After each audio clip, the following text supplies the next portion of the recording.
जय गुरुदेव। नामदान की वर्षा करता, रूहों का रखवाला है। पूजनीय पंकज स्वामी का दौरा होने वाला है। परम पूज्य बाबा जय गुरुदेव जी महाराज ने जीव कल्याण हेतु जो परिश्रम, अकूत मेहनत आजीवन की है, उसने सभी संतों के इतिहास को पीछे छोड़ दिया। खुले चौड़े मैदान में बिना किसी भेदभाव के लाउड स्पीकर से नामदान देने का जो सिलसिला जारी किया, जीवन के अंत समय तक अनवरत चलता रहा। यह भी संकेत कर गए थे कि मालिक से मिलने का रास्ता सरल से सरल कर दिया गया। उसके बावजूद तुम संतों की दया का लाभ नहीं उठा पा रहे। जीवों की कमजोर स्थिति को देखते हुए उस मालिक की दया मौज होने वाली है। वह इस रास्ते को और आसान कर देना चाहता है। आगे आसान कर दिया जाएगा। यह एक प्रकार से गुरु महाराज के मुखारबिंद से निकले वो अमूल्य वचन हैं जो एक संकल्प बन गए। उसी संकल्प का परिणाम है कि अपने एकमात्र उत्तराधिकारी पूज्य पंकज जी महाराज को आदेश देकर गए कि इस रास्ते को इस प्रकार से आसान कर देना और आसान मार्ग बताकर जीवों को प्रभु चरणों में पहुंचाने का काम करना।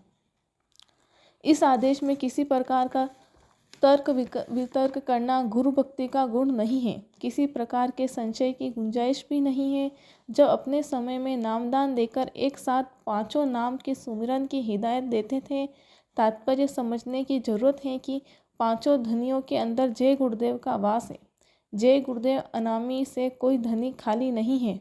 पांचों धनी जब अपने उत्पत्तिकर्ता सत्पुरुष और अनामी महापुरुष का प्रभु का ध्यान करते हैं तो जय गुरुदेव उनके भी इष्ट हुए। पांचों धनी अंत में अनामी महाप्रभु में समाते हैं। नए जीवों के लिए यह मार्ग सरल किया गया है। यह बात अपने सत्संग में पूज्य पंकज जी महाराज बराबर बताते हैं। पूरे वर्ष भर विभिन्न प्रांतों, क्षेत्रों अथवा जिलों में सघन सत्संग भ्रमण कार्यक्रम करके जीव जागरण का महाअभियान चला रहे हैं। गुरु पूर्णिमा महापर्व 2024 के संपन्न होने के तुरंत बाद राजस्थान के सीकर जिले में सघन सत्संग भ्रमण का कार्यक्रम है। उसी को आगे बढ़ाते हुए गोंडा, बहराइच, श्रावस्ती और बलरामपुर आदि जिलों में सघन सत्संग कार्यक्रम का 121 दिवसीय सत्संग दौरा निश्चित हो चुका है। इतनी लंबी अवधि का सत्संग दौरा जीव जागरण के महाअभियान का एक महत्वाकांक्षी प्रबल संकल्प और जीवों के कल्याण हेतु अनामी महाप्रभु की अहेतुक दया का खेल है। गुरु लीला का एक अगला सोपान है।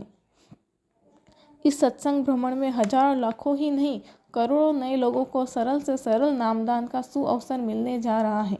नए जीवों पर गुरु की महान दया होने वाली है। लोग संस्था के मिशन को खूब भली भांति समझ रहे हैं, उद्देश्यों से परिचित होकर श्रद्धावान हो रहे हैं।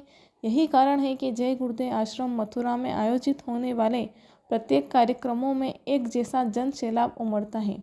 आस्था और भक्ति का महासंगम लग जाता है। नए लोग श्रद्धा से जुड़कर गुरु महाराज की संगत को बढ़ाने, नए लोगों को जोड़ने के काम में लग जाते हैं। अच्छे समाज के निर्माण में भागीदार बन रहे हैं। आध्यात्मिक और वैचारिक क्रांति की लहर तेजी से मानव मस्तिष्क में घुसकर बैठ रही है। अपने अपने भौतिक उपायों में आसक्ति में डूबी आम जनता को एक नई ऊर्जा मिल रही है। नई आशा और उम्मीद से वैचारिक परिवर्तन का दौर चल पड़ा है। यही आध्यात्मिक और वैचारिक क्रांति की लहर एक दिन धारा प्रवाह वेग से समाज को हिलाकर रख देगी। लोग अपनी सांसारिक इच्छाओं को दरकिनार करके अपना जीवन सफल कर लेंगे।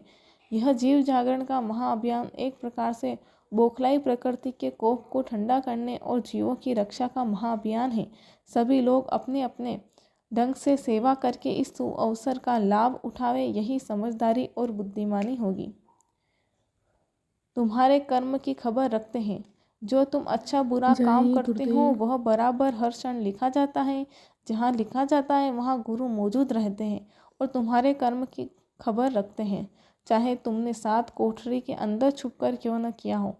तुम्हारे कई अच्छे कर्मों को एक बुरा कर्म उसी तरह फाड़ देता है जैसे दूध में पड़ा नींबू के रस का एक कतरा दूध को फाड़ देता है। बाबा जय गुरुदेव 17 सितंबर 1994। सूरत के घाट पर जब रोज रोज बैठकर माजोगे, धुलाई करोगे, तब जीवात्मा जागेगी। साधक हमेशा अपनी बुराइयों को देखता है, दूसरों की कमियों को नहीं। जय गुरुदेव।